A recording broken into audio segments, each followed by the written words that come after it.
for college debate. And so we're going to have a panel conversation.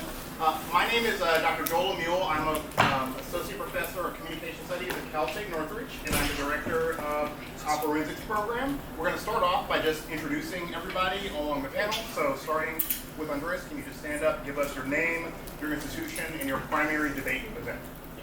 Hi everyone, my name is Andres. I go to Berkeley, and the primary debate I do is policy. Hi, my name is Jason Green. I go to Cal State Long Beach, and I participated in both speech and debate. Hello, my name is Devin Cooper. I'm the director of debate at Cal State Long Beach. Primarily at our school, we do speech, policy, IPA, and parley. Hey everyone, my name is Isai Ortega, or feel free to call me Isa. I come to USC, or I go to USC, and the main speech event is policy. There's also British parliamentary, but for the most part it's speech. My name is Matthew. I went to East Los Angeles College, and I participated in both speech and debate. My name is Max. I go to Cal State Fullerton. I compete in policy, IPDA, as well as extemporaneous speaking and interpretive speaking that you heard about earlier. Hi, I'm Julian. I go to UCSD, and I primarily compete in IPDA debate, but I have done every single speech and debate event in high school and pretty much every single speech and debate event in college as well. Again, my name is Jared, UCSD, and I primarily do IPDA debate. Hi, my name is Krish Kumar. I primarily do NPDA debate at UCSD. Hey, I'm Matthew. I'm transferring over to CSUN to do policy debate, and I'm transferring from the Community College Fullerton, whose coach is Tony Nielsen, and I debated for Minnie Douglas. Hi, I'm Joe. Moved to Fresno State, debated policy debate for Fresno State. Hi everyone, my name is Holter. I go to Cal State Northridge with Dr. Joe Rio, and primarily I do policy debate and public law. Hi, I'm Norma. I go to Cal State Fullerton, and I just do policy debate. Anybody else want to jump in? All right. Okay, fantastic. So as you can see, we got a large panel. We've got a lot of diversity represented. Diversity not just in terms of our beautiful faces and lineages, right, but also the institutions that we are from. So we have representation from UCs, from CSUs, from community colleges, and from private schools in the area, which means that no matter what kind of college you go to, there are still opportunities for speech and debate. We also have people who primarily focus either in terms of their own competition or their coaching in policy debate, Lincoln Douglas debate, and various parliamentary forms of debate or speech. So the first topic we're going to talk about is like, what are the differences between those events? Obviously, you know policy debate. We're just going to start off by, what is policy debate like in college? How is the process different from LAMDL? What can you expect to debate? What can you expect for policy debate in college? And what are some schools where you can do policy debate? How does that work? So I'm going to start off with Devin. Please. Okay, so I think that policy debate in college is, I'm going to be honest, a lot harder than what it is in LAMDL and in high school in general. That does not mean that you are unable to do it. It just means that you have to apply yourself to be a good student as well as a hard worker when it comes to debate. Particularly, I think that at least at Cal State Long Beach, we don't heavily prioritize you winning, but more so we prioritize you working hard to strive to win, and that has paid off a lot this year. Currently, Cal State Long Beach is ranked 7th in the nation. We have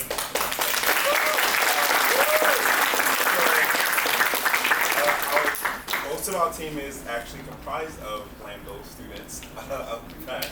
So, we're pretty much a school that takes a lot of LAMDL kids and turns you into superstars if you want to do that. But the thing that we prioritize is school, and you need to do that first because that is what is going to get you to be in a position of greatness in life. But what I will say is that the research is a lot more intense, and you have to abide by strict levels of getting your work done, because going against other schools that, quite frankly, have a lot more money than Cal State Long Beach, it'll be a challenge. And that's fine, because, you know, for me, I debated at a small school technically, and, you know, we were going against some of the top teams, even some of the schools that are actually on this panel here. And so I think that it's doable, but you have to apply yourself and be ready to work hard if you really want to debate in college. Now, there are, you know, levels of participation that you might want to have, but at the end of the day, I think that if you signed up to do a particular craft as an extracurricular in college, at least, you should take it seriously. So, that's all. So could we get maybe some of Devin's current debaters to give us some texture? Like, what does it mean when Devin says the research obligations? It's a lot of research. It's like a lot of work. What does it really mean? How does it look different from the perspective of a student?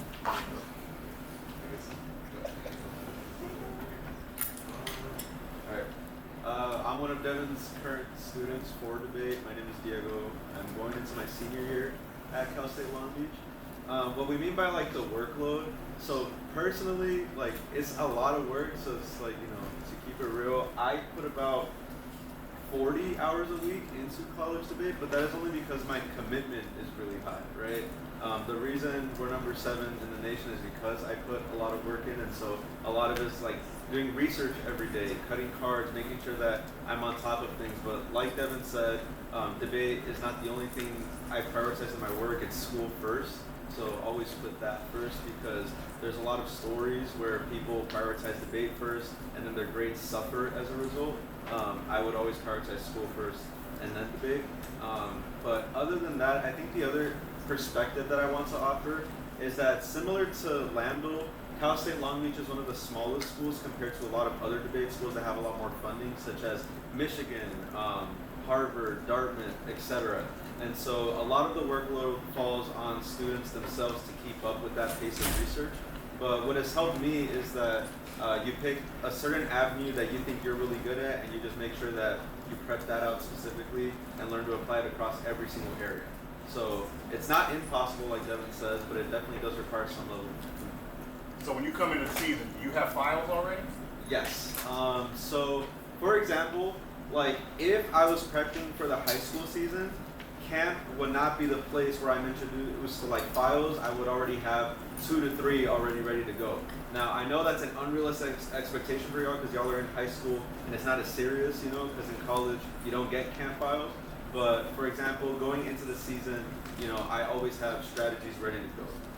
So just to clarify, everybody in high school, like if you want to be good at debate, most people go to camp, right? And camp is where you get the foundation of your evidence. That was true for everybody, whether you go to private school, public school, etc. But in college, it's not really like that. There's maybe 1 or 2 debate camps, and evidence production is not the primary thing. So I would say the primary thing that distinguishes policy debate in college from high school is that students or their coaches are directly responsible for producing all of their arguments from start to finish. And that, not to make it sound intimidating, like coaches will provide, like Devin cuts cards, I cut cards, you know, the students cut cards, but you gotta, if you don't do it, if we don't do it, it won't get done. That's kind of the primary difference. Thank you so much, Dan. Anybody else want to talk a little bit about their policy debate experience at their institution, perhaps? Yeah. So at USC, being that it's a little bit private, it does have a little bit more funding. There's a little bit more area to accommodate according to students. And like previous like lectures, or like how have y'all heard from like other schools, you know, the diversity on the team is like really big. You know, there's people who, not just like diversity in terms of like how we live, like, but also in terms of like what we're studying, our different disciplines, engineering students, communications, pre-med, like pre-law, all of this is a part of the team. But when it comes to like functioning in the team, like usually private schools tend to be a little bit bigger in size. So like Diego mentioned, although Michigan isn't a private institution, it's a pretty big and like very rigorous institution. Michigan, Dartmouth, Wake Forest, all these different big schools, and I'd also include USC in there. You know, they have like different team members. They have a lot of people on the team, and with that comes a lot of like commitment to debate. usually a lot of the students here, they're expected to do something because they're on scholarship. So they have to produce evidence, we have to debate. And usually that kind of helps unite the team in a way because there's a lot of people working on a certain file. So although like Diego and Devin kind of mentioned that the requirements are to like kind of exceed yourself, you should still do that at USC or like in other areas, but for us, I'd say the process is a little bit easier just because there's a lot of people working on the same cards, or there's a lot of people working on the same file, there's a lot of people going over your work, there's a lot of just cooperation in general. Yeah. So the next question is still about policy debate, but it's just a little bit broader. What is coaching like? Because I know that high school students, for example, a lot of you don't have dedicated, I mean, you have coaches, obviously. Everybody you wouldn't be here without coaches. But in terms of people who have like extensive experience either debating in college or debating in high school or coaching in high school, like dedicated experienced coaches, a lot of you don't have that, right? So like, what is coaching like in college? So I'll start there. Like I said, my name is Jason. I am an assistant coach at Cal State Long Beach. I also attended there for my undergrad speech and debate participation from 2016 to 2020. So right now, I primarily coach our JV team, and I also assist with coaching our varsity team. One thing I pride myself on is being an educator first. So I coach my students according to like principles that's going to help them in their academic careers as well as their educational careers. So at Long Beach, I primarily focus on like structure of debate, making sure students understand like obviously speech orders, what each speech is supposed to do in their role within the debate. I also focus on research methods and strategies. I also focus on like helping them develop and cultivate argumentation. When you're in JV in college, it's a little bit more of a collaborative work with sometimes like me, the coach, like taking on more of that research burden. But it's definitely like more hands-on with the students, and I'm sitting with my students and like giving them insight on like, this is how research should be going, attending their debates, flowing their debates, telling them what they did wrong, how they could be better, and it's definitely more of a handheld process as I'm like leading them to varsity to where they can, become more independent.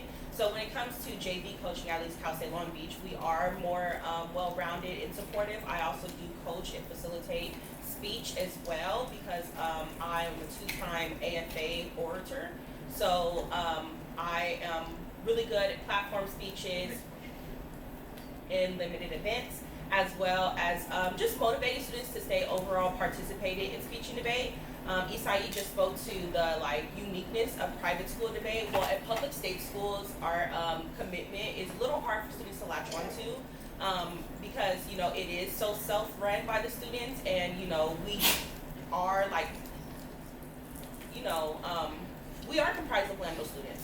So the opportunities and situations you have at home, you bring to us, and we also help you with that in terms of working, making sure you have networking opportunities, and attaching you to important people and opportunities in the community. So I would say, at least at Cal State Long Beach, our coaching is definitely more of a mentorship and educator role in your life. Yeah. I can speak to this. I don't know how everybody else approaches things, but I meet students where they are. So it's like you come to CSUN, you don't know how to cut any cards because you never really did it before. Cut the cards, at least to get you started. I can't just throw you into a round and say, hey, you do it all yourself, right? But if you are experienced, or if you know what you were doing and you need a little bit of pushing, some of my debaters can tell you I might push you a little bit.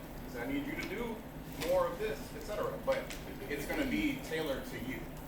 But again, it's holistic. Like I see my job is to make sure that you do well in college. I didn't do well in college at first. I had to do it more than one time. So when we say academics are most important, we really do mean that. All right, the next line of questioning is kind of like the differences in events. I know that you've been hearing all these acronyms, IPDA, LD, AFA, and what does all of that mean? So we should just have a clear conversation about what is the difference between, when we say speech and debate, how is debate different from speech? And then within debate, how are the debate events different, and how are the speech events different? So, somebody want to start off speech and debate? It sounds very, very basic, but what is the difference between speech and debate? Please, go ahead.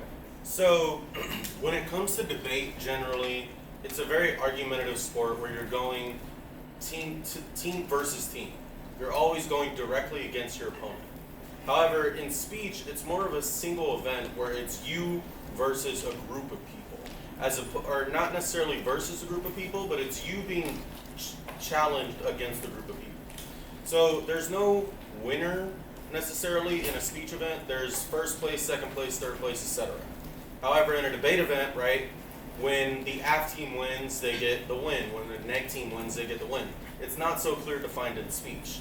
But overall, the difference at the core of it is argumentative versus expression.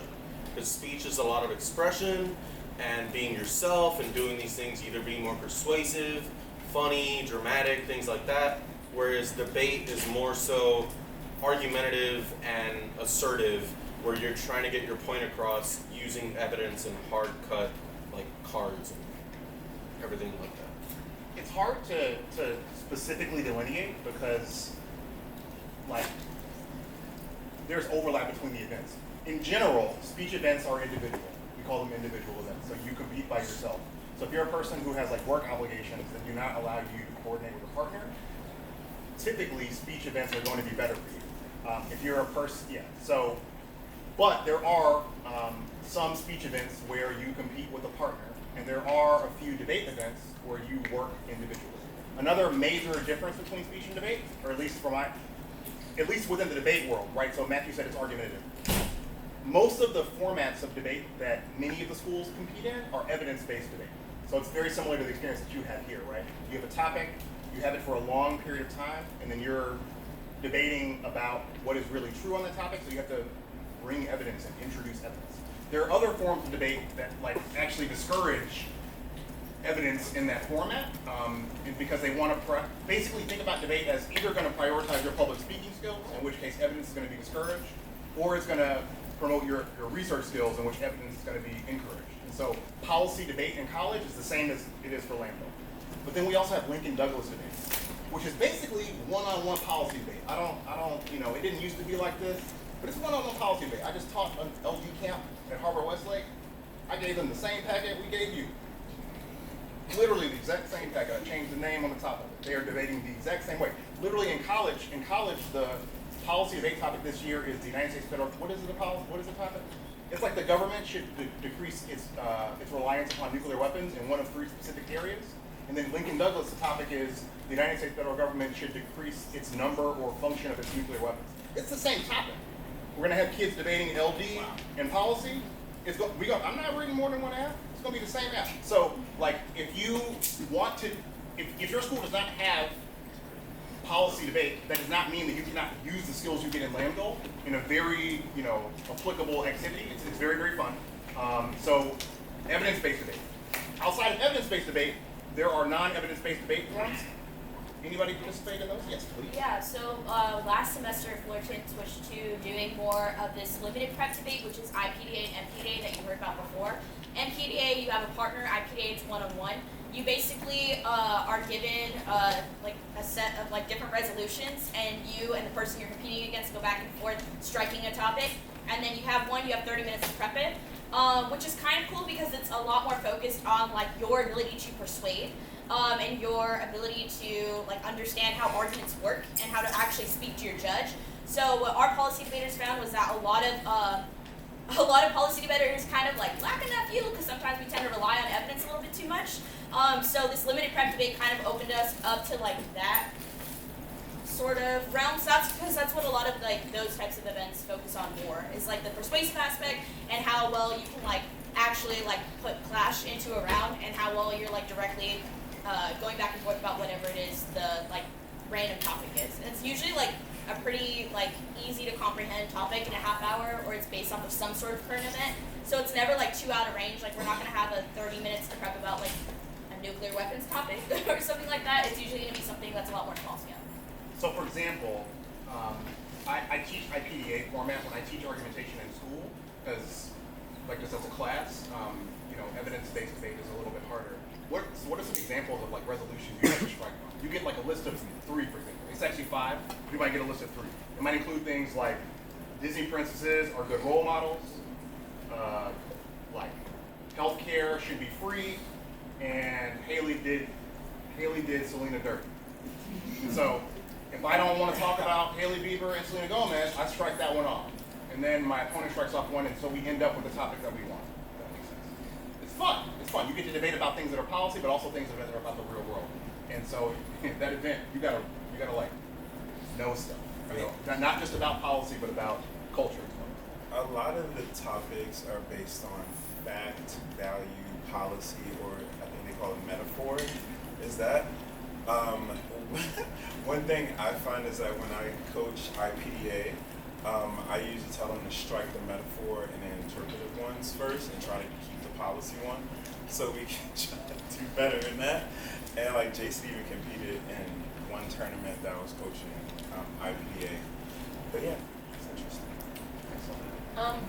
Those events also align with speech in the form of limited prep, where I'm sure our UCSD people can speak more to that. Speech is comprised of kind of 3 different categories, being limited prep activities, platform, and then interpretive. And in the PowerPoint, original, that category is what she means by platform. Oh yes, original. And each of those allows you to practice a different portable skill from policy debate, which is great. The highest echelons that I'm aware of in the speech world, in the college speech world, is AFA, which is the American Forensics Association, which is you basically qualify by getting 3 legs. The leg system operates kind of similar to the TLC bid system. In different tournaments, you have to break out into certain out-rounds to get those legs.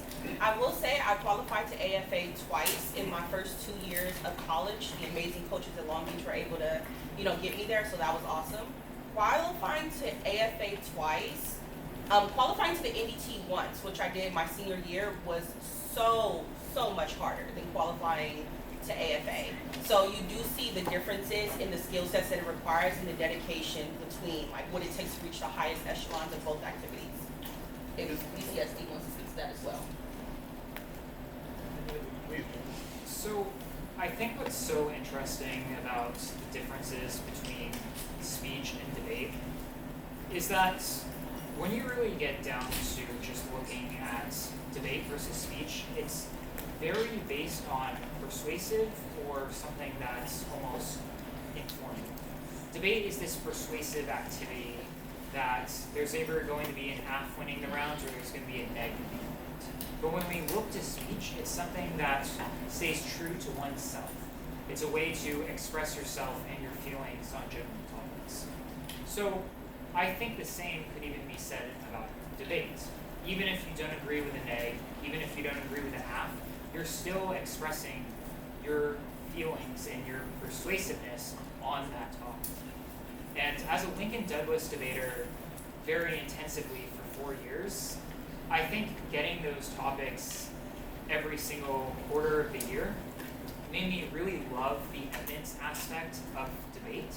But at the same time, when then going to formats such as NPDA, IPDA, BP, it strips that all away and you're kind of back to the basics. And it almost does become like a speech event at that point. Now, I think the topics in IPDA, just for me personally, are so great because you have a choice. You have a say. In policy debate, you don't have a say in the topic. You're just given a topic. In NPDA, you're just given a topic. Well, with IPDA, you have a way to select if you want to debate a policy topic. Select if you want to debate a metaphor topic or a value topic or a fact topic. So IPDA really speaks to me as a debater because it's an event where I can do the arguments that I want to talk about. I can persuade people through the arguments that I truly believe in versus just being given a side on a policy resolution as applicant. One major thing I would say is one difference with IPDA is the judging. So the goal of public debating is that it's supposed to be accessible. Like in policy debate, we want you, the focus is so much on research and like techne, responding to arguments that you, honestly, all y'all are incomprehensible. I'm sure your parents hate to watch you debate. My mother, like, literally never, she came to watch me once in college and was like, that would make me feel very loved.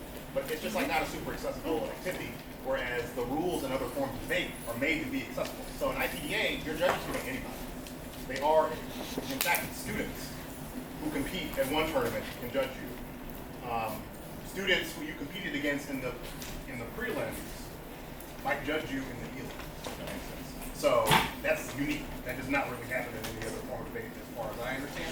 So you should also give some thought to like kind of what those things are. All right. The next, for the purposes of time, we're going to move forward. If I missed anything, or if anybody wanted to share anything on those topics, please at the end when students have questions, by all means. Scheduling and time management. This has been mentioned a lot already, but like, what does it look like? We already know, according, Diego shared with us that like at the highest echelons of policy debate, you might dedicate 40 hours a week to the activity. I'm gonna keep it real with you. I was never as successful as Diego. I was okay. I was pretty good. I wasn't giving it 40 hours a week, and so you don't have to necessarily dedicate that much time. Can people speak a little bit about like what it's like? How much time do you spend, and then like what do you spend that time doing? What is it? Please. I'll start. I didn't start debating until I was in college, so I have the whole experience of like Office, JV, and Open.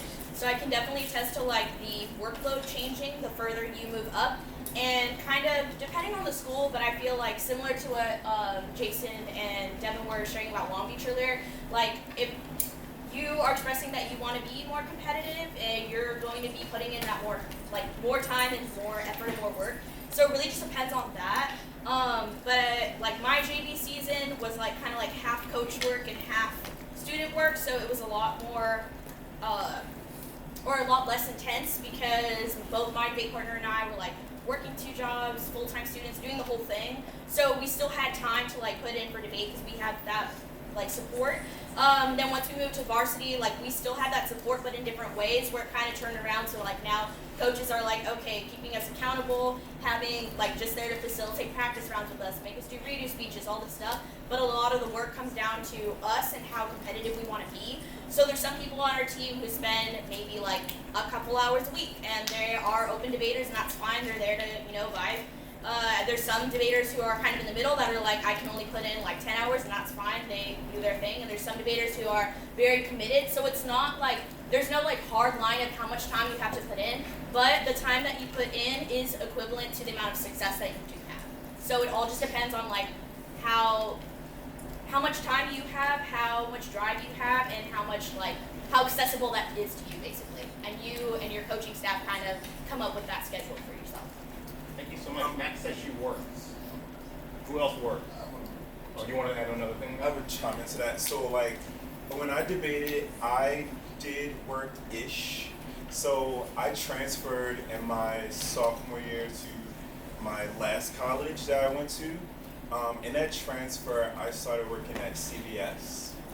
I worked there for maybe like a year and a half, a little bit over a half a year. And what I will say is that debating and working and going to school is a very challenging thing to do, very much so. And you want to ask yourself honestly, is your purpose to like do something in debate that you think is like big, medium, or you're just here to exist? And that's fine, right? But you want to be honest with yourself, the level of participation that you want and the impact that you might want to have in that particular arena. What I will say for me is that going into that half part that I worked at CVS, I was like, a lot of you people here working at CVS are really committed to making this a career for you. I'm not. And I also want to do better in debate, so I quit. And I did a no call, no show. And, listen, I did it. I'm not saying you should do that, right? But what I'm saying is I did that because I was just like, this job is not cutting it for me. Just like Kanye West did with The Gap, right? And so I was just like, I'm done, right? And then like, when that happened, I just focused most of my time on debate in school, but also the other thing too, you want to make sure that you like apply for scholarships that can fill the gap of that working, right? Because some of you might have responsibilities that you do not know that you will have yet, right? And so I would say having good grades in college is very, very important, students, right? You do not go to college and not get good grades. I promise you, it will not pay off for you in life if you go to college and you waste that time getting C's and D's. It's not going to work. If you go to college, you get A's and B's. Okay? We're gonna talk a lot about scholarships too in a second. Yeah. But I want to get directed at this question of working for people who did have to work and could not work. Right? Did you want to say something else? Yeah. So I jokes aside, Devin was in college in 2007. So it was a lot different. Like the option was just, I'm not gonna work and I'm just gonna debate. In a post-COVID world, like, you know, as we are students post-COVID, we do have to make hard decisions pertaining to finances, and we know how tough the world can be on us. We're now all privileged like Devin. You know, that was me, right? No, Devin got good grades to get a bunch of scholarships. That's what happened. As did I. So when I was in college, I was actually working on campus. On-campus jobs will probably be your saver in a lot. For 2 years, I was a resident assistant on campus. So the resident assistant gave me free living, so I was able to live in the dorms, and also got scholarships from debate and like good merit scholarships and whatnot. So that's gonna save you, but also remember that debate is a zone of networking. You do not only come to debate. So I was not a superstar like Diego. I wasn't able to give it 40 hours, but I would give it like 25 a week, and maybe like 10 to 12 to 15 of those hours was like research and debate, and then like the other part of that was coming and judging for LAMDL, or it was showing up to the Jack Howe and working the Jack Howe, or it was like, you know, engaging in my community. I do have somewhat of a career in debate. I judge at I coach at multiple schools, and also teach debate at multiple schools. So keep that in mind. Like, debate can be a site, if you cultivate and you pour enough into it, you can definitely find like yourself continuing on after your debate career into like a career here and being able to cultivate the next generation. Did anybody find it that going to tournaments is difficult with your work schedule? How do you navigate that type of thing? Is that a thing that people have dealt with? Yeah. So in college, speaking from a speech perspective, when you have to like call off work to go to a tournament, your managers and everything, they're not gonna know what you're talking about. They're like, oh, you're a gladiator or something? It's like, no, I'm going to talk to a bunch of people and win a little trophy. But so balancing that is very important, and it's something that you're gonna learn in high school policy debate, because your time management, even if it's like cutting your speech from 9.5 minutes to 8 minutes in policy debate, that will translate to moving your hours around, either at your work schedule or your like job schedule or your work schedule for speech or debate, and you'll be able to do it a lot better because you were able to like get all your information in for your policy speech, like policy debate speech, like your cards, your rebuttals and everything. That translates extremely well over to like your job and school schedule, melding those together and making it work in a way that, you know, you can get everything done and be successful. Whether it's 40 hours, 12 hours, 15 hours, whatever it may be, you'll be able to find that balance, although it is kind of tough, but it takes practice. I will say something on this topic. So I assume this is true everywhere, but you got to go to the team meetings once a week, right? So whatever we call them, there is a meeting that everybody has to attend. For in CSUN, that meeting happens on Thursdays. It's a class. I tell anybody who debates, like, you got to, if you can't go to that meeting, you can't actually be on the team, unfortunately, because there's just too much stuff that's going on. In addition to that, I say, to the extent possible, don't have class on Friday or Mondays, because tournaments happen over the weekend. You don't want to miss class. So, you know, we'll work with you, etc. If you miss class, it's like if you miss it for a debate tournament, it's actually an excused event. Professors will be anal about that. However, you just let your coaches deal with that type of thing. And so the fact that you have to work does not mean that you cannot be on the team, but it does require some planning on your part. Can we move on to the conversation about money? So the money conversation happens in two different ways. Part of it is about scholarships. How do you actually get money to go to college to be on the debate team? But before that's the bigger bulk of the conversation, but before we get to that, I just want to talk a little bit about how debate teams are funded, because the structure is a little bit different for some of these schools, and so it matters. And so where does the money for debating come from? I would say there are two different models. There are models where you are housed within a department, and so like the Department of Communication Studies, for example, they provide coaches and they provide money for travel. You don't have to pay for anything. You go to a tournament, we give you money for meals, we pay for your lodging, we transport you. Students do not pay for anything unless, I don't even know what, I get mad. All the students, like Jorge, is always like, sir, can I pay for this meal? I was like, no, you cannot pay for the meal.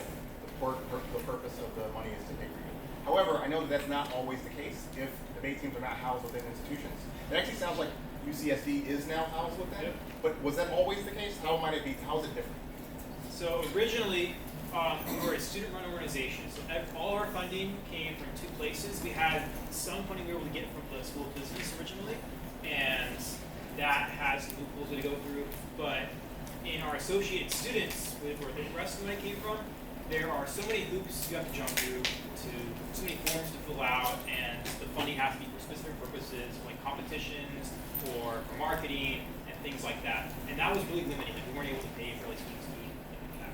But once we got under the Department of Communication, not only did we get a lot more funding, but they also were a lot more attentive to our needs as a team, and they would let us spend money on more things. They would let us go to more tournaments and travel out of state, for instance.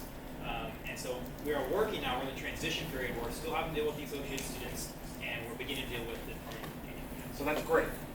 What I'm really trying to say is many of you are going to end up, if you decide to debate or do speech in college, are going to end up in schools that are not, represented here. And the fact that there's a team is not the only information that you need. You need to ask a little bit more, like how is your team structured? Is your team housed in a department, or is it just a student organization? Is it just a club? Because if it's just a club, it's a little bit harder. That doesn't mean you shouldn't do it, but your experience won't look exactly the same, right? If your professors or your coaches who are responsible for it. Now that that's out of the way, scholarships, the question that everybody wants to know, right? So, are there debate scholarships? How do debate scholarships work? What is kind of some of the ranges? And so, coaches who are involved in scholarship decisions, can we have y'all speak first? Oh, okay. So me. So we have scholarships.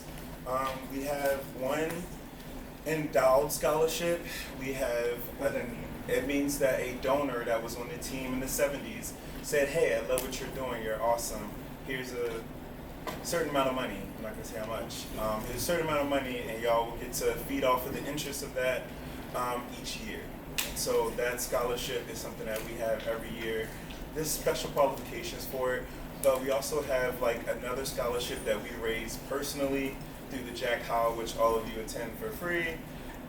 And so that is what we kind of like fundraise and put into that pot. And any donation or any tournament that we host that we charge people to host it for, we put all that money inside of that scholarship pot. What I will say is that there is a process where you fill out application and you have like recommendations and stuff for your first time, and you also write like a narrative. And so there's a scholarship committee. Interesting enough that me, the director of forensics and director of speech are on the scholarship committee primarily, but now it has been opened up to a couple of other people that are from the department that are on the scholarship committee now. So we can recommend heavily certain amounts of money to give to students, but for some reason they can, edit it. But the thing is that we mostly have gotten the amount that we wanted for certain students in that process, and we think that our scholarship is based on more so need as well as merit and commitment, right? So you don't just come to Cal State Long Beach and be like, "Oh, I want a full ride." And it's like, no, I don't know you. Because that's the thing, is that sometimes you give students a full ride and then they don't do work, they don't work hard, and then they quit eventually. And I'm not trying to waste. You sound like a neg on UBI. Give them money, they don't do it. I mean, that's kind of what happens, to be honest. And I think that our money is not like we just have it handed to us. These students actually work at a tournament to get that money to raise. That doesn't just benefit them. It also benefits future students. And so we're raising that money so people in this audience can possibly benefit from that scholarship as well. So this is why I don't really take that lightly, but we will give you a substantial amount to at least cover 80% of your tuition in most cases if there is need that is expressed, but it depends on the case-by-case scenario. So yeah. Let me back it up. First, can you raise your hand if you debated in college and you received at some point a scholarship? Oh. So a lot of people did receive scholarship money of some sort. It might have been a full ride. I went to Wake Forest University at first. I got a full ride to do debate. I failed all my classes, and they took that away from me. So then I transferred to Georgia State, where I got a tiny ride and had to earn my way back to getting the ability to get more money. And so like the amount that you get really does vary. Factors that are taken into account when people are giving, well, so that was everybody who got scholarship funding. This is for coaches, or like if there's no coach here. Institutions. So Long Beach has scholarships for debate. CSUN has scholarships for debate. USC also has scholarships. USC has scholarships for debate. Fullerton as well. Berkeley? Yeah. Okay. Berkeley not right now. Berkeley right now is having some downtime. But in the past they have had some scholarships for debate as well. Any other institutions? No? Okay. There are opportunities for scholarships depending on where you go to school. Things that we take into account. I want to echo some things that Devin said. So it's a combination of need and merit. Your need's going to be more. Okay, so it's like merit. You want the team to win. You know, if you're good at debate, if you're a hard worker, your coach is going to win. But the amount of money they're going to give you is probably going to be based primarily on your need. I know this from my perspective. One year we gave more than one debate scholarship. I ended up giving one person more money just because they needed it, even though they were not, you know, the hot shot debater, if that makes sense. So you just have to have honest conversations. The thing you should do is if you're trying to go to school, if you're trying to get a scholarship to debate, you should have an honest conversation with your director about what your needs are. Obviously, a lot of information is private. You don't want to tell everybody everything about your life. But with this aspect, like, we have discretion over how much money we spend, but we can't just give you a check. We have to coordinate with like the financial aid department, because like sometimes y'all are going to get financial aid anyway from like FAFSA. You fill it out, right? And so at a certain point, if I give you more money, I'm just giving money to the state of California. It's like not actually impacting your life. It decreases other aid amounts that you get. So you're going to have to apply for financial aid anyway, and then state scholarships can like make up the difference or help as well, but it's like a collaborative effort, and the earlier you're talking with the coaches, the directors, and the programs that you're going to, the better. So there are specific application processes for getting debate scholarships as well, no? Please. Yeah, so at least at Fullerton, from a like student perspective, we just fill out our application at the end of the year, which is basically like we submit like a little, kind of like a resume that you do for work, but it's just like what tournaments did you compete in? Did you win anything? How committed are you? Do you volunteer? Do you like volunteer with LAMDL? Do you coach somewhere else? What do you do basically? At Fullerton specifically, our like pool is really small, so most of our debaters, at least like the varsity or JV debaters, do get scholarships. We have two different types of scholarships. They all come from, like Devin said earlier, rich people who are like, here, have money. But the two types of scholarships we have are ones that go towards your tuition and travel scholarships. So travel scholarships help us to get to go to like certain states that California schools can't travel to, or to go out of the country when we compete. We competed in Japan last year. We're competing in Ireland next year. So those travel scholarships go to that.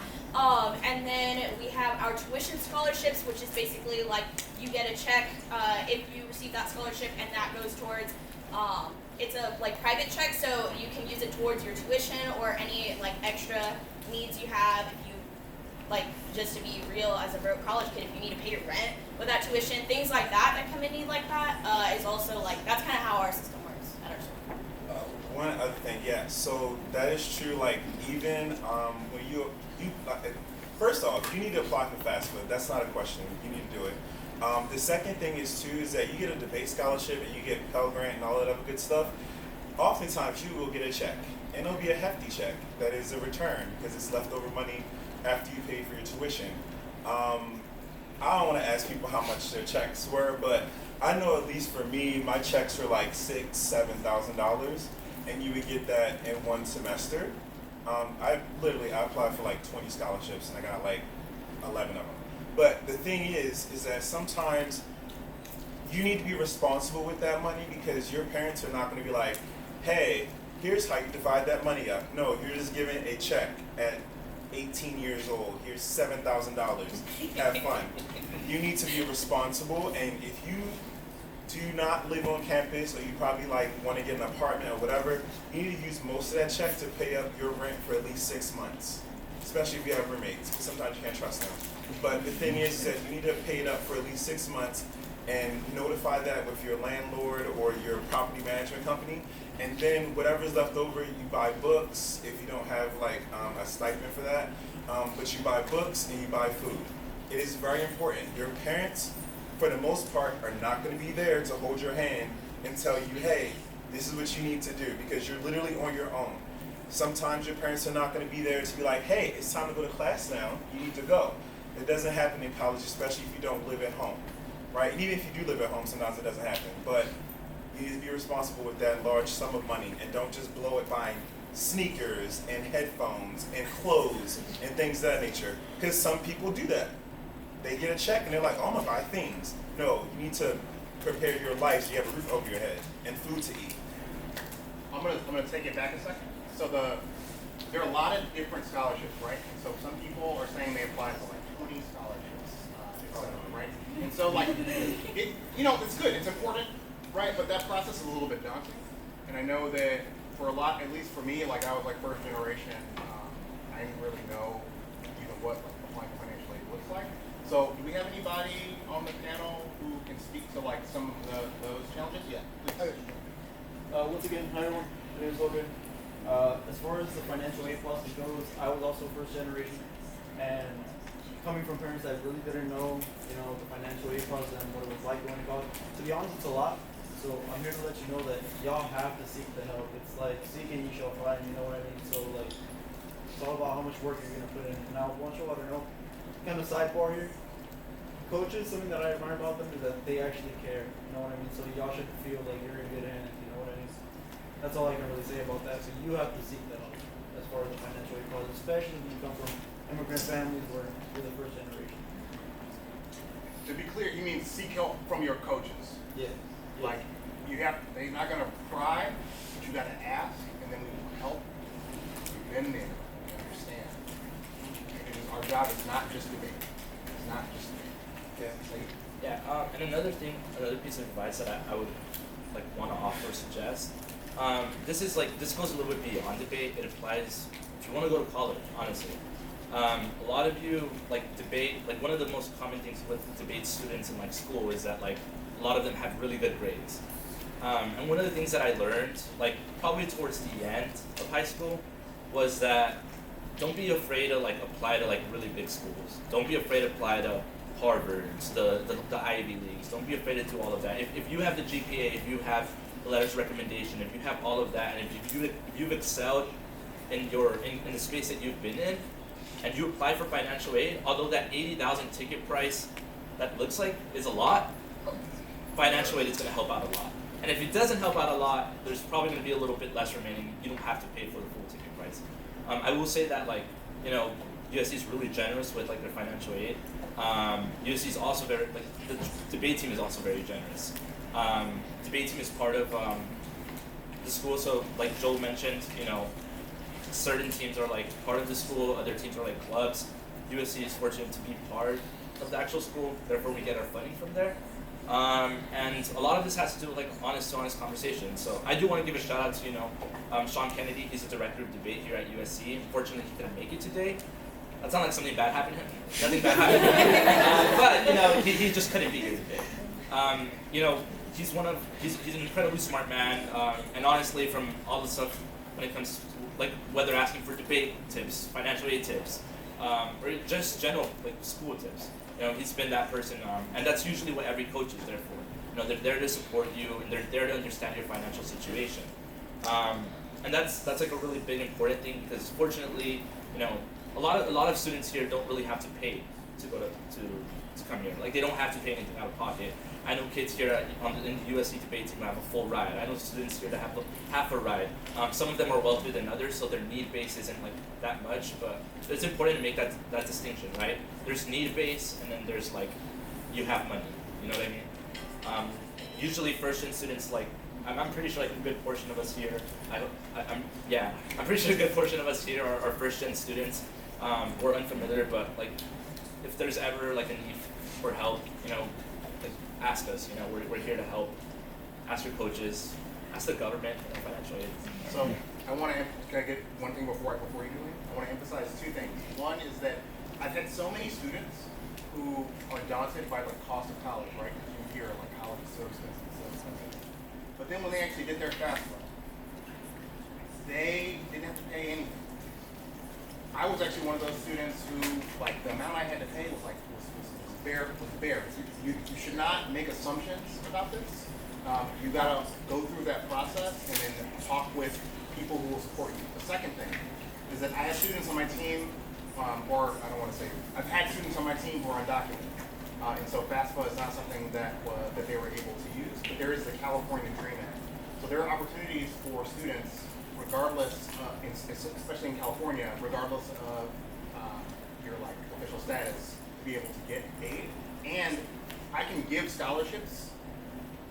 If you are undocumented, I can give scholarships anyway, if that makes sense. So like it depends. That's not true for all forms of aid, but and it's a sensitive thing, right? But when you're talking with your coaches, that's something that they need to understand to help you navigate that process. So, at least in my college experience, I come from a low-income family, so when I saw my FAFSA, and trust me, I was expecting to get no money back, but the FAFSA covered my entire tuition. I didn't pay a single penny towards going to UCSD. And I think a big part of that also helped was because of my coaches at Grossmont Community College, because they would just constantly be writing letters of recommendation for me so that I could get this scholarship or that scholarship. These coaches at your universities and even your coaches in high schools are great resources when it comes to letters of recommendation and getting scholarships to actually go to these different schools in debate. So one thing I would like to add to Julian? Yep. One thing I wanted to add to what Julian said was, see, one of the great things about LAMDL is that some of us up here were students like you, and we came back to volunteer our time. That has more benefits than just giving back, right? There are people within this organization that will happily write you letters of recommendation when you come back and show that you are dedicated to the league that gave you so much when you were a student. So always take advantage of every single opportunity you're given, especially within LAMDL, because the funny thing is, right, we're a community, and here, once you ask for help from one person, it'll spread like the plague, and everyone's going to learn that this person needs help, and we are going to do our best to help you. So, for instance, my brother, right, J-Flo, he will write you a letter of recommendation when you come back as an intern because you're showing that you're giving back to the community that gave so much to you. So, just to echo what everyone said up here, take advantage of don't take advantage, but use your coaches, your peers, the higher ups, always ask them for help. Don't be nervous or afraid of, rejection, because the likelihood is it may or may not happen.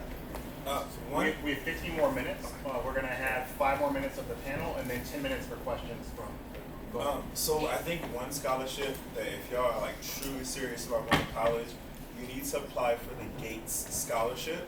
It used to be called Gates Millennium, but I guess this is like Gates Scholarship now. Literally, it pays for everything, and I think it pays like throughout your entire college experience. And you definitely have to demonstrate like academic success, volunteerism, and commitment to like the world and stuff, like social causes and things like that. I did not get it. I applied for that scholarship. They said my volunteer work was not enough.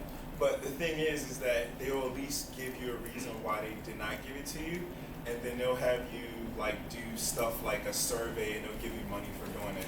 But I think you definitely need to apply and give it a shot because it pays for everything, and it's that Bill Gates money, and I don't care, I'll take it.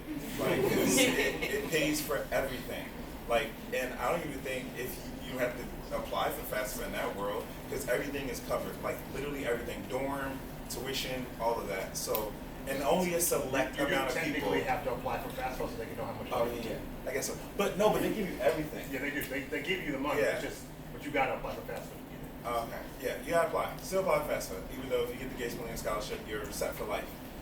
But the thing is too is you gotta be doing stuff in high school that's like heavy on the volunteer side because they definitely look at that like real heavy. Because I was good at all the other categories, but they were like, you don't volunteer enough, and I was hurt. But it's okay. I applied for other scholarships. So we're gonna open it up for questions from the audience. I have one more topic though that I'd like for people to address if they want to, because we skipped over it a little bit. So everybody doesn't necessarily go straight to a 4-year institution. Sometimes that's too expensive. Sometimes that's just like not in the cards, etc. But that does not mean that you cannot have a great successful career in speech and debate. So anybody who has competed in forensics at a non-4-year institution, would you like to speak to some of that experience? Oh, for sure. Okay, raise your hand if you go to a high school in California. That's literally all of you. Guess what? You can go to community college for 2 years for free just by going to a California high school. There might be some other criteria, but the general thing is if you go to a California high school and you apply to a community college, you get 2 years for free. That's what I did at East Los Angeles College. And when I went there, I was on the speech team. Right, I did debate for a little, but I opened up my avenues. However, what I wanted to talk about was when you don't have to worry about your tuition and you can focus solely on your speech career, your debate career, and your success in the future is not based on am I going to be able to pay tuition for the next semester. It is so incredibly useful to your success, right? The amount of stress that was alleviated by me having 2 years of free access to that college to figure out what I want to do whatever classes I want, it really gives you that opportunity to express yourself. And then when you join something like speech where you gain these skills of persuasion and expression, you also just become a much better student and learn how to manage your money better and manage your time better and everything. So I would definitely say there's a stigma about community colleges for sure that like, oh, they're not as good or all this stuff, right? No, community colleges I competed with 4-year schools in speech and I beat them. So it's very possible to still go to a 2-year college and have a reputable career, it's a reputable school, all that. So just always know that community college is definitely an option. You get 2 years for free if you went to a California high school. And yeah, always apply and mention that, and success. CSUN loses to CCs every turn. Every turn.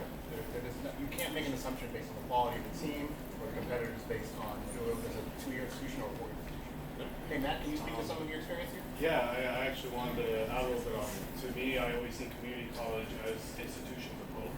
Because when I was in high school, I didn't exactly do great with my academics. For the first couple of years of high school, I didn't care about school at all, and it took debate for me to actually care about my education. Even with that said, I still left with a pretty bad GPA because I was building up from the ground up a little late in my academic career. So when I started doing community college, well, I'm already done with community college now. I'm transferring to CSUN. But now I'm a straight A student with only 2 Bs. So.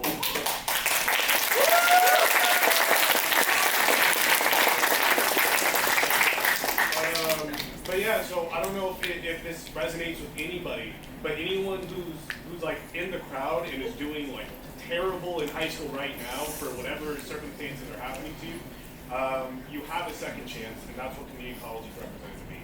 And I am deeply grateful for the people that I met. Okay. So I would like to open it up. Are there any questions that folks have, or anybody on the panel about any aspect of the conversation we've had so far? About debate, about speech, about college in general, things we've not discussed. Any questions? Please. Yes. What is the difference, like, for those of you who have done community college versus when you've done it at a 4-year? Because I know you compete between the two, but what's the difference at the level?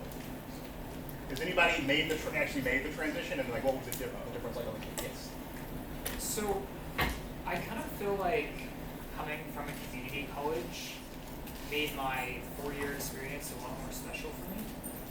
And the reason it did that is because my coaches were always supporting me at community college. I feel like maybe 4 years don't have as much support towards just an individual student because there's a lot more students. But at a community college, you really feel like every single counselor, every single professor really cares about you and where you're headed in life. And that's something I feel at four-year universities as well. But the thing is, they have so much time at your community college to dedicate to you, to prepare you for where you're headed next. So coming from a small team at Grossmont Community College and then going to a very huge team at UCSD wasn't so challenging because I already had the expectations in my mind because my professors helped prepare me for the transition. And that's something that I think is invaluable when it comes to community college. Because sure, high school counselors and high school teachers want to help you go to college, but high school is a lot different than college. And community college is the best transition for this gap. I really want to echo what Julian's saying. As a general matter, community colleges are teaching institutions with like a lot of resources in terms of faculty to like the ratio of students to teachers, and then how much like time you get supporting and coaching you. It's just a little bit different than it is at four-year institutions. It's not going to be the same exactly, but you get a strong foundation at the CC, and then there's a little bit more responsibility on your end when you get to the four-year institution to make sure that you're on the right track. Yeah, please. The CC also pays us more too. I guess my question was, what is it like debating in college for those who did debate in college? I guess a lot of y'all did on the panel, and what is that transition like from a circuit like LAMDL to the national college circuit? Is it hard? Do people struggle, etc.? Okay, so I'll start because I actually was never in LAMDL. I didn't do policy debate until college. So I went to Compton High and we did what you call World Schools debate, which is not too much an evidence-based format and a lot more lax when it comes to like framework and how it functions. I don't know what it's like these days, it's been a few years. So when I started in policy, it was eye-opening. I went from world schools to speech to policy, so that was like quite a transition. And I started in policy running arguments like anti-blackness, and I was under the national healthcare topic. So I also ran this reproductive justice argument, and I was like absolutely amazed and enamored by like how much knowledge even one tournament brought me. It was a huge like learning curve. I always pride myself on being like a natural debater, so it wasn't hard for me to like adapt to that. But it definitely did require me to like be used to going to tournaments, and like the first day is like 9 hours, 10 hours, 11 hours. And you know, so when you go to a tournament, I know you all here only have like 4 rounds of tournament, but at college that's 6 rounds, or if you're at a national tournament, that's 8 rounds. So you'll go to a tournament and you will easily spend, like if you're gone for 4 days, you'll spend maybe like 35 hours of those 4 days debating, depending on how far you reach it in that tournament. And even when you don't break, your team might break. So like for Cal State Long Beach, even when my JV girls don't break, I immediately switch over and start helping Curtis and Diego prep for their rounds. So it is a team effort, and it is like, you do get exhausted. It's a lot to like get accustomed to. They're long days, Y'all are used to long days because Lamb will be running long, you know what I mean? But it's like on awards day, you get out of here like 9 o'clock sometimes. That's a normal day for speech and debate. You'll never have a day that is shorter than that in college. So that's kind of what you should expect. Go ahead. I'm also going to say something really important. I really want to reiterate what Devin said. It's really difficult. Like, and I mean that, like, I'm gonna be honest, everything in life is difficult. But you gotta pick like what difficulties you gotta go through. Personally speaking, when you obviously there's a level of debate here at LAMDL, but who here has competed at invitationals or know what invitationals are? Okay. Oh, right. This is the JV level. Yeah. Well, this is varsity too. Have y'all gone to the Jack Howe? Jack Howe, Peninsula, Berkeley, you know, all these different tournaments. You're going to notice that in a lot of these invitationals, the quality of debate gets progressively more difficult. These are kids who grow up in like rich areas, grow up in rich schools. They have coaches that are getting paid for it, that like literally devote their whole lives to this, and it's insane. And all these kids are getting prepped for, all of these kids are harnessing these debate skills, and when the school year is over, they go to like a really prestigious debate camp. Some of them being Michigan, Dartmouth, Georgetown. A lot of these different debate camps are just well recognized. And one thing that Devin said that I also want to reiterate is that when you get to college, it gets a little bit more difficult, because all those kids who sort of didn't want to try and debate, or who sort of like fell out of debate, or like just didn't like debate anymore, they're filtered out. And college just becomes those kids that you're hitting, that you hit at an invitational. They become kids who won the TOC. They become kids who won a certain invitational. And it gets very difficult. And from my personal experience, when I came to USC, it was a little bit of a difficult process for me, just because it was like, I know I'm capable of things. I know I'm capable of doing well. It's just, you know, you're a little bit intimidated. You're intimidated by all these different people. And honestly, I'm also going to say that the USC debate team was able to provide amazing support. There are people I met there that I consider like lifelong friends already. You know, like I mentioned, Sean Kennedy, the coaches, the assistant debate coaches, if you don't understand a certain thing, if you don't know how to cut a card, if you don't know how to do this, they're going to be there to support you. And I can speak that on behalf of USC because they're able to provide that support. But again, it's like a lot of the panel said, it's as much work as you want. What you want to do in debate kind of depends on like the attitude that you have for it. If you want to be really good, if you want to be like Diego, who like qualified to the NET as a first rounder, who devotes like 40 hours a week, they're going to meet that goal. If you just want to be there, you know, occasionally like maybe 10 hours, they'll meet you halfway and they'll be there for you. But just keep in mind that a lot of this is like what you put in, and whether you're getting a scholarship or not, you know, to whom much is given, much is required. So like you need to make sure you put in that work. But just don't get discouraged. Like anything is possible.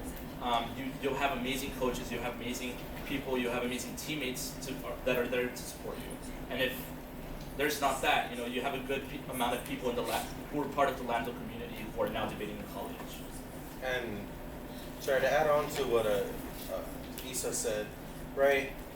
I can speak from the community college perspective, where everyone in this room is literally everyone attending this camp.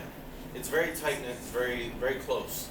The community college perspective, when it comes to speech and debate, especially with your coaches, they're going to become some of your best friends. You're going to consider them family.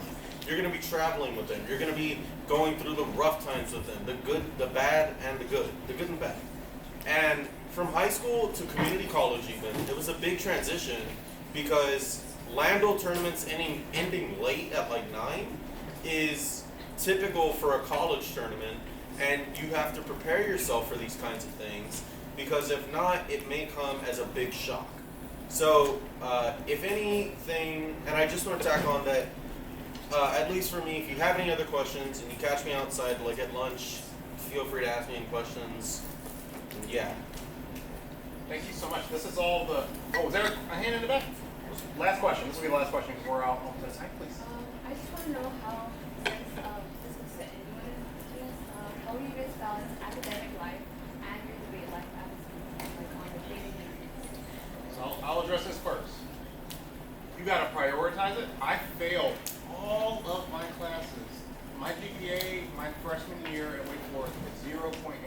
I got a D in my kin lab that was attached to the class, but I failed the class. And so I did real well in debate, though. I thought I was hot stuff in debate because I cleared at a tournament as a freshman, which is like a major thing. And so depending on the institution you go to, you might have to make debate like the second thing. I mean, debate should be the second thing in your life, but you might have to like actively make it the second thing in your life. High school wasn't hard for me. College was way different. And so I needed to come in with like a perspective that I needed to dedicate so many hours to school because I just was a little bit behind. And so after that was, once you have the right mindset about it, I would say I dedicated like a lot more time to debate. I almost treated debate like a job. Like debate was, for me, it really was like my job. So I would spend 4 hours a day on debate after everything else was done. But that is not necessarily typical for everybody. I don't know whether people, how main thing I want to add on to that is like communicating with your professors is also really big if you are on a debate team. Because I know for me personally, like the first thing I do, first day of classes, like professors there, I'm like, hey, and I just talk to them. And some of your professors, like sometimes you get lucky and they're like, oh my god, I did forensics in college, and then they're like super understanding. But even if not, then it's like if they know that you're like gonna be gone, you have this extra workload, and you tell them that, and you're being really active and engaged in class, then when you hit them up and you're like, hey, like I'm currently on the other side of the country and my flight got delayed, so can I turn in this paper on like Tuesday instead? Then they're a lot more willing to like push up assignments, but you have to make that like you have to make that first step to make that connection with your professors, and a lot of times they will be understanding because you're literally competing on a sports team, basically. It's just an academic sports team. But they're usually a lot more willing to make those adjustments for you as long as like you step out to make that connection with them, basically. Perfect. Adding on, last year at UCSD, I was a resident advisor. I was interning at a supervisor's office. I was a part of the associate of students. So I had a lot going on, and I'm a double major. But what helped me personally was creating a calendar way ahead of like the start of the school year. So once professors gave me the syllabus, I noted down all my assignments. I noted down my schedule for the entire week. And by having good organizational strategies, I was able to balance my time and prioritize what I needed to do and get done in the day to ensure that I was successful at UCSD and So, I did policy debate, and as a policy debater, I'm a 2-time CETA All-American. So I was basically,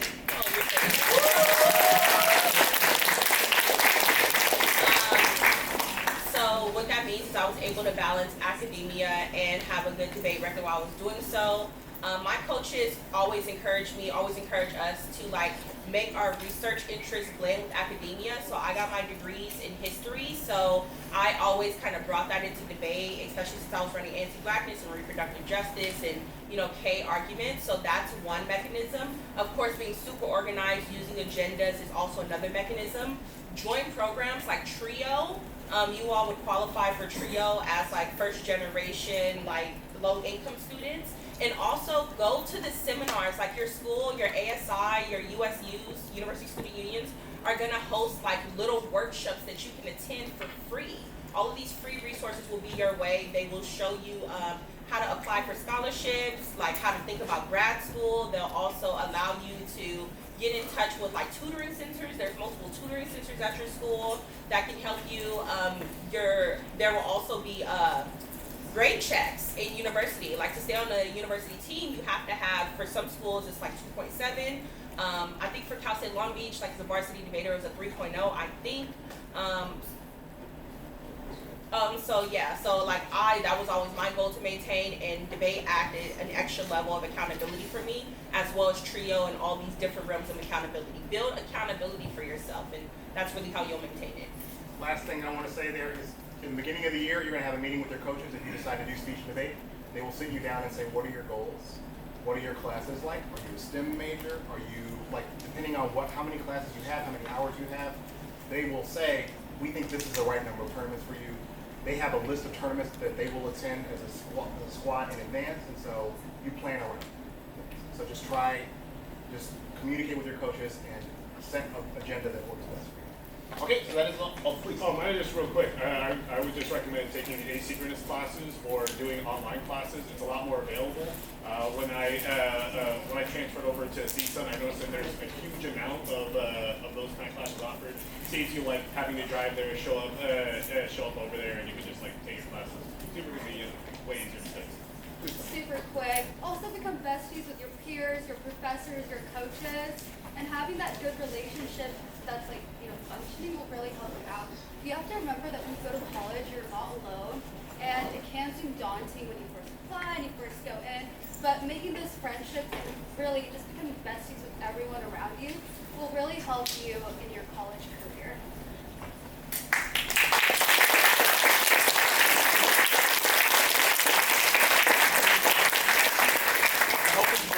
We will circulate our contact information in the Discord so that you can ask questions to anybody who spoke. Thank you all so much. Now we're going to turn it over to our interns who are going to tell you how we're going to dismiss. I think there's going to be a skeleton. Just wait 1 second. Y'all can pack up and stay seated, please. Y'all can pack up and stay seated, please, while we make a few announcements. First of all, thank you to every person who spoke here. I love you guys all. And second, for returning students, it is day 4. You should know what time of year it is. For new students, welcome to SDI's 2023 Scavenger Hunt. All right.